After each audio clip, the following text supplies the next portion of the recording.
அன்புக்குரியவர்களே, என் நண்பர் ஒருத்தர் பிஸ்னஸ் ட்ரிப்புக்கு கேரளா போனாருங்க. அப்போ ஒரு லாட்ரி சீட் வாங்கியிருக்காரு. ஒரு ரூ. 2,00,000 ப்ரைஸ் விழுந்துடுச்சு. உடனே என்ன பண்ணார், குடும்பத்தை திருப்தி பண்ணுறதுக்கு ஒரு ஃபேமிலி ட்ரிப்பு ட்ரிவாண்ட்ரம், கன்னியாகுமரி கூப்பிட்டு போய் வந்து ஆஃபீஸுக்கு ரிட்டர்ன் ஆகிறாரு.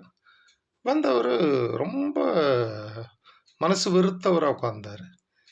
என்ன சார், அதான் ரூ. 2,00,000 ப்ரைஸ் விழுந்தது, அப்புறம் என்ன ஹாப்பியாக செலிப்ரேட் பண்ண வேண்டியது தானே, மூஞ்சி இப்படி தூக்கி வச்சு உட்காந்துருக்கீங்கன்னு.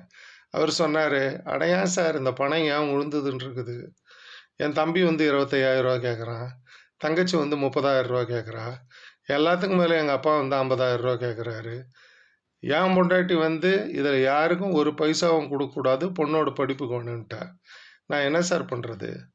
தம்பி என்னை ஒரு இரக்கம் இல்லாதவன்ட்டான், தங்கச்சி நீ ஒரு கஞ்சண்டான்ட்ட, அப்பன் கடைசியா மண்ணை வாரி விட்டு போயிட்டான். இப்படி உங்களுக்கு எல்லாம் நான் உதவி செய்யாமல் இருக்கிறதால இப்படி அநியாயத்துக்கு என் மேலே பழி போடுறாங்களே சார், நான் என்ன சார் செய்கிறது அப்படின்னாரு. நான் ஃப்ரெண்டை சமாதானம் பண்ணி ஆஃபீஸ் வேலையை செய்ய வச்சுட்டு அப்படி யோசிச்சுக்கிட்டு இருந்தேன். இப்படி தாங்க ஒரு பையன் என்ன பண்ணால், கடற்கரை ஓரமாக போய் விளையாடிக்கிட்டு இருந்தான். அவனுடைய ஒரு செருப்பை அலை வந்து இழுத்துட்டு போயிடுச்சு. அவனுக்கு பயங்கர கோபம். ஒரு செருப்பு வச்சு என்ன பண்ணுறது? உடனே அந்த கடற்கரையில் எழுதினான், இந்த கடல் ஒரு திருடன் அப்படின்னு எழுதிட்டான். அவன் இருந்த ஒரு செருப்பையும் தூக்கி அலையில் போட்டு போயிட்டான். ரெண்டாவதாக ஒரு மீனவன், நிறைய மீன் கிடச்சிடுச்சு அன்னைக்கு.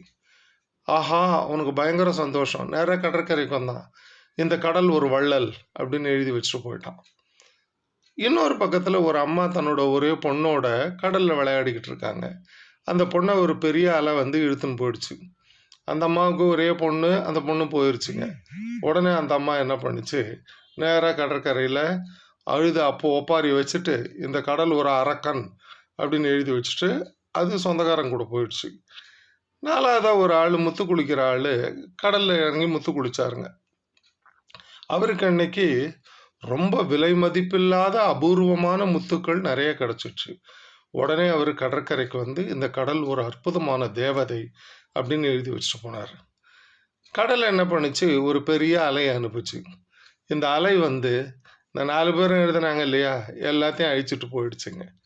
கடலை பொறுத்த வரைக்கும் நீங்கள் அதை பற்றி என்ன சொல்கிறீங்கன்னு அது சட்டம் பண்ணுறதே கிடையாது. ஒரே கடல் தான், அனுபவங்கள் தான் வெவ்வேறு.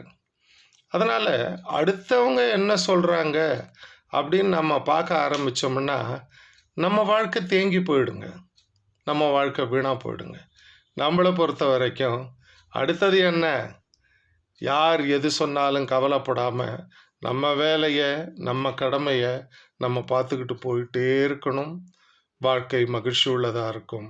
வாழ்க வளமுடன்.